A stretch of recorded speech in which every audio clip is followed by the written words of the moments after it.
आज की जो कथा है, कथा तो नहीं है, ये सत्य घटना है। मेरे एक परिचित जिनके साथ घटी है, वो बड़े संगीतज्ञ थे। आपको लग रहा होगा रोज रोज संगीतज्ञ को ही पकड़ लेते हैं। तो जो इर्द गिर्द रहता है याद उसी की आती है। आज उन्हीं को याद कर लेते हैं।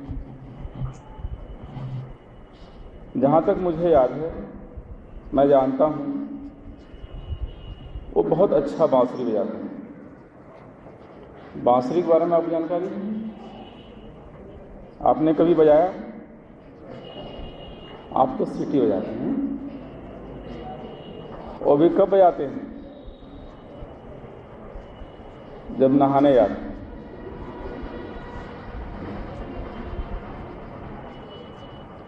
मेरे परिचित जो हैं वो बहुत अच्छा बांसुरी बजाते हैं। मैं भी उनका प्रशंसक रहा हूँ। लेकिन इस सृष्टि में एक ही बांसुरी वादक हैं और उनको आप भली भांति जानते हैं। हम तो केवल कल्पना ही कर सकते हैं उस बांसुरी की ध्वनि, स्वर लहरी और तरंगे जिनके बारे में सुन रखा है, चलचित्रों में देख रखा है कि जब वो बजती है, क्या जड़, क्या चेतन, क्या जीव, क्या जंतु, क्या परा, क्या अपरा, सब धन्य हो जाते हैं, सब मूक दर्शन हो जाते हैं। सारी सृष्टि जहाँ की तहाँ रुक जाती है, आश्चर्यजनक और विस्मित। तो एक बांसुरी वो है जो भगवान श्री कृष्ण के पास है, जिसके माध्यम से वो जब चाहें, जो चाहें कर सकते हैं और करते रहे हैं। ऐसा हमें बताया गया है, ऐसा हमें सिखाया गया है। और फिर आज मैं जिस बांसुरी वादक की बात कर रहा हूँ आपसे, मैंने कहा भी आपसे कि उन्होंने अपने बांसुरी के धुन पर कई बार हमें भी रिझाया है। तभी से मैं उनका प्रशंसक हूँ। और जब तक उनसे बढ़िया कोई और बांसुरी वादक न मिल जाए, तब तक तो मैं उनका ऐसे ही गुणगान करता रहूँगा कि उनसे अच्छा मेरी दृष्टि में कोई और बांसुरी वादक नहीं हो सकता। प्रिय विद्यार्थियों, जिस बात का मैं यहाँ जिक्र करने जा रहा हूँ, एक घटना उनके साथ घटी है और उस घटना को उन्होंने जब मुझे बताया, मुझे लगा कि आपके साथ शेयर करना चाहिए। क्यों? क्योंकि जीवन घटनाओं का ही जोड़ है। जीवन इन्हीं घटनाओं से बनता है और किसी न किसी घटना पर ही वो पूर्ण होता है। आइए उनके साथ घटी हुई एक साधारण सी घटना का जिक्र करते हैं हम लोग। हुआ यूं कि उन्हें कहीं दूर किसी कार्य से जाना था। रास्ता जंगली था और साधन के नाम पर उनके पास अपनी एक स्कूटर पुरानी वाली, वो भी बजाज सुपर। जिस दिन उन्हें जाना था, पहले ही उन्हें देर हो गई। कहते हैं सोचा कि टाल दूं, लेकिन उन दिनों आज की तरह मोबाइल नहीं हुआ करती थी। अगले को खबर कर देता कि आज नहीं आ रहा हूँ, कल आ जाऊँगा। उन्हें लगा कि वो बेचारा आया होगा अपना सब काम छोड़ करके, और मैं उससे मुलाकात नहीं करता हूँ, क्या सोचेगा, क्या उसके मन में आएगा। नहीं, देर हो गई तो क्या हुआ, मुझे चलना ही चाहिए। देर सवेर रात को ही उससे मिल लूँगा, फिर सुबह चले आऊँगा, अपने काम में लग जाऊँगा।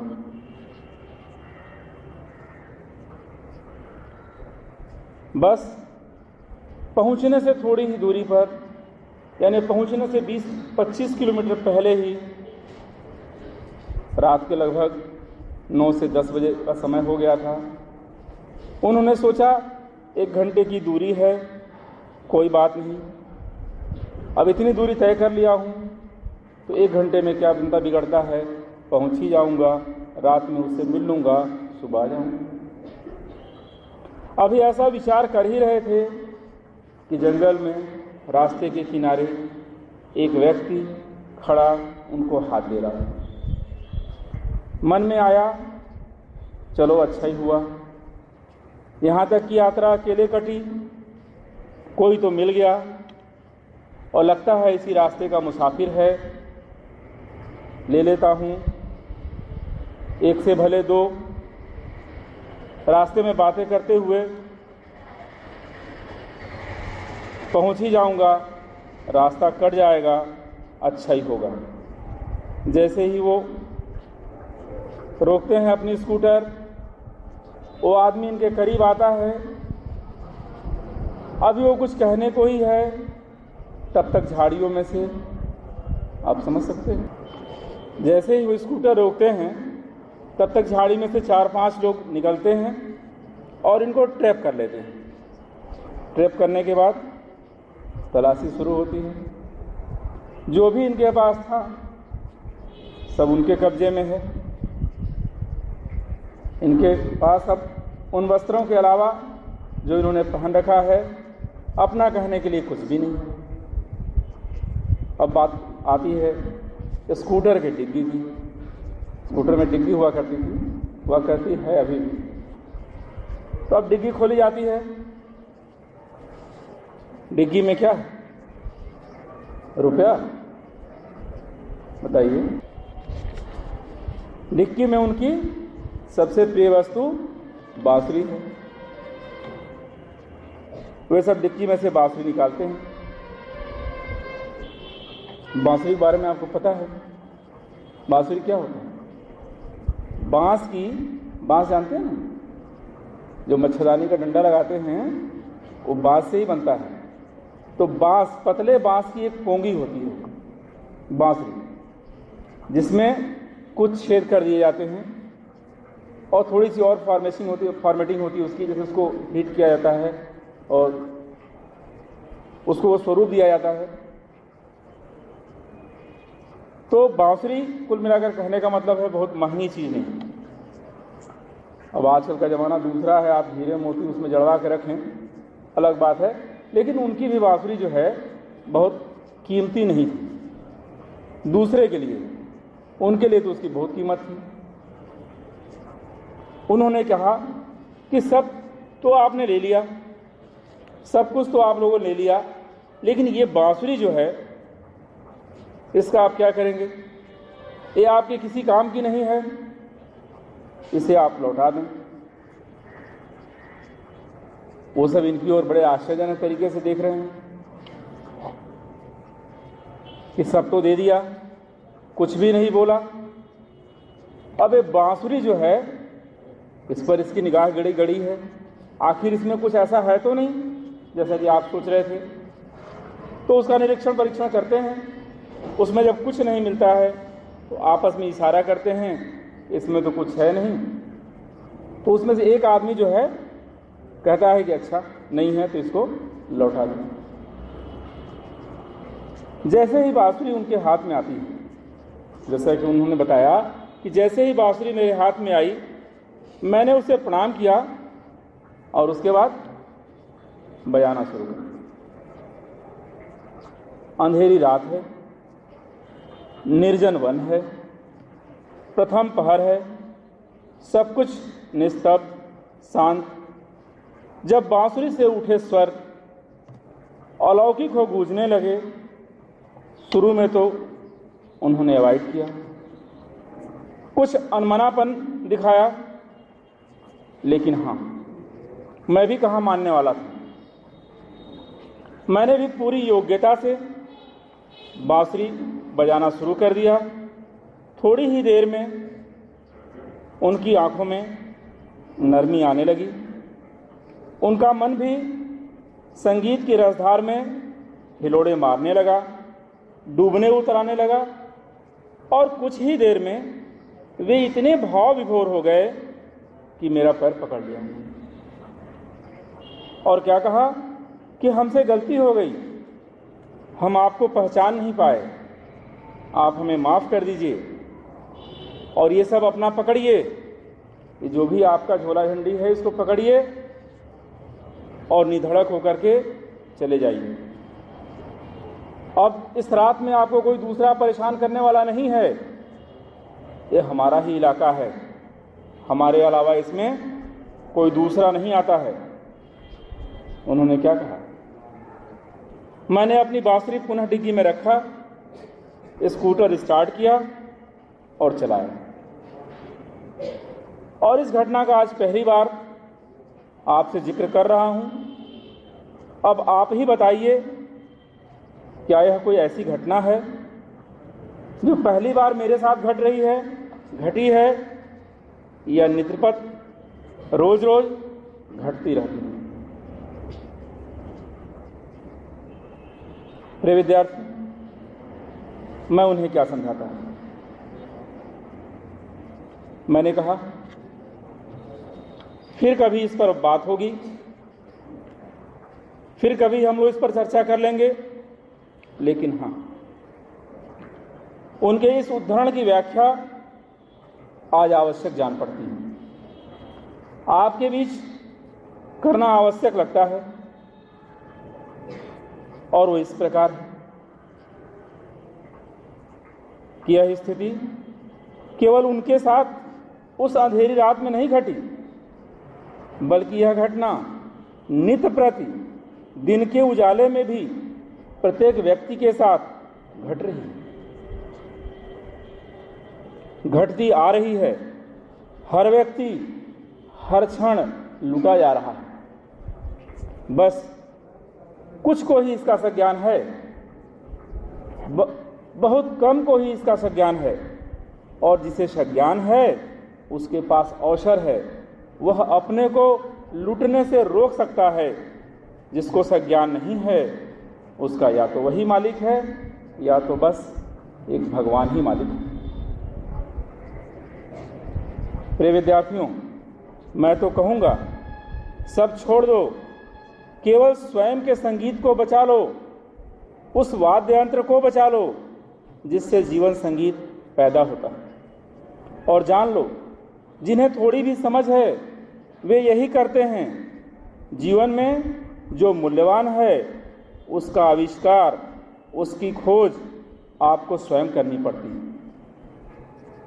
किसी और से मिल जाए इसका कोई उपाय नहीं है, दूसरे से मिलना संभव भी नहीं है। आपको स्वयं खोजी बनना होगा। चाहे विश्व भर की संपत्ति आपको मिल जाए, उसका कोई मूल्य नहीं होता, उसका कोई मूल्य नहीं है जब तक कि आप इस संसार में अपने को न खोज लें, अपने को न पालें, अपने को न जान लें, अपने को न पहचान लें। जिसने अपने को पा लिया फिर उसे कुछ और पाने की जरूरत नहीं होती। कभी कभी हम उत्सव की तैयारी में ऐसे व्यस्त हो जाते हैं, रम जाते हैं कि उत्सव आता है और चला जाता है। तब हमें पता चलता है, अरे यह क्या हो गया, अभी तो हम उत्सव की तैयारी में लगे थे, अभी तो हमारी उत्सव की तैयारी भी पूरी नहीं हो पाई। और यह है कि आया और चला गया, यह है कि बीत गया, और हम हाथ मलते रह जाते हैं। तो कहीं आप भी जीवन की तैयारी में ऐसे न लग जाना कि जीवन ही बीत जाए और आपको पता भी न चले। आपको कहीं जाना होता है, आपको ट्रेन पकड़नी होती है, आप समय से स्टेशन पहुंचने की कोशिश करते रहते हैं, लगे रहते हैं। तैयारी के चक्कर में ट्रेन छूट जाती है और आपकी सारी तैयारी रखी रह जाती है। फिर आप कर भी क्या सकते हैं मन में सोचने के अलावा। तो कहीं ऐसा ना हो कि जीवन की तैयारी करते करते जीवन से ही चूक जाएं। ट्रेन तो फिर मिल जाएगी, वही या दूसरी, लेकिन यह जीवन फिर नहीं मिलने वाला। और मिला भी तो परिस्थितियां नहीं मिलनी है। परिस्थितियां भी मिली तो जरूरी नहीं कि ये अवसर फिर आवे। अवसर भी आ जाए तो क्या पता कि आप उसे पहचान पाएं। अतः अच्छा यही होगा जो है जैसा है अभी इसी वक्त उसे अपना बना लो। इसे तो ऐसे झपट लो जैसे बिल्ली चूहे की प्रतीक्षा करती रहती है। जैसे ही चूहा दिखा फिर देखो उसकी तीव्रता, उसकी उत्कंठा, उसकी सजगता एक पलक की भी देर नहीं करती, पकड़ लेती है, पकड़ कर ही मानती है। इस जीवन के क्षण क्षण को अगर अपना नहीं बना पाए तो क्या किए? कुछ नहीं कर पाए, बस आए और गए। तो आप आने वालों में से नहीं हैं। आप आने और जाने वालों में अपने को शामिल नहीं करना चाहेंगे। चाहेंगे? कोई नहीं चाहता। हर कोई यही चाहता है उसे कोई ऐसा मुकाम मिले, कोई उसे ऐसा स्थान मिले जिससे उसे लगे कि उसने अपने जीवन की यात्रा की। प्रिय विद्यार्थियों, जीवन न तो शास्त्रों में पढ़कर जिया जा सकता है, न शास्त्राओं की कृपा से, यानी जो शास्त्र जानते हैं उनकी कृपा से भी नहीं, उसे स्वयं में ही खोजने वाले पाते हैं। इधर उधर खोजना भटकना मात्र है और ज़्यादा लोग यही करते हैं। इस जीवन पथ पर दूसरों का प्रकाश कभी काम नहीं आता। प्रकाश अपना हो तो वही साथ निभाता है। जो दूसरे के प्रकाश का भरोसा करते हैं निश्चित ही रास्ते में रह जाते हैं। जो दूसरों से मिला है वह छीना भी जा सकता है। उसे अपना समझना भूल है। अपना तो वही होता है जो स्वयं से उत्पन्न होता है। वही हमारी वास्तविक संपदा है। उसे न पहचान कर जो भी इधर उधर खोजते फिरते हैं वे चाहें जो पा जाएं, अंततः अपने को ही गंवा बैठते हैं। प्रिय विद्यार्थियों, कुछ तो आपको अपने अंदर ऐसा खोजना ही होगा, कुछ तो आपको अपने अंदर ऐसा बोना ही होगा, कुछ तो आपको अपने अंदर ऐसा अंकुरित करना ही होगा जो आपको वहाँ तक पहुँचा सके जहाँ आप पल्लवित हो सकें, पुष्पित हो सकें और आपका विकास हो सके। आप वहाँ पहुँच सकें जहाँ आपकी राह है, जहाँ आपकी मंजिल है। प्रत्येक को अपना जीवन स्वयं निर्मित करना होता है। जैसे कोई नृत्य सीखता है, वहाँ वह स्वयं होता है। ऐसा नहीं कि कोई और हमारे लिए सीख ले और हम उससे उधार लेकर के नृत्य कर लें। ठीक वैसे ही जीवन न तो किसी से उधार लिया जा सकता है और न किसी को उधार दिया जा सकता है, बस उसे स्वयं जिया जा सकता है।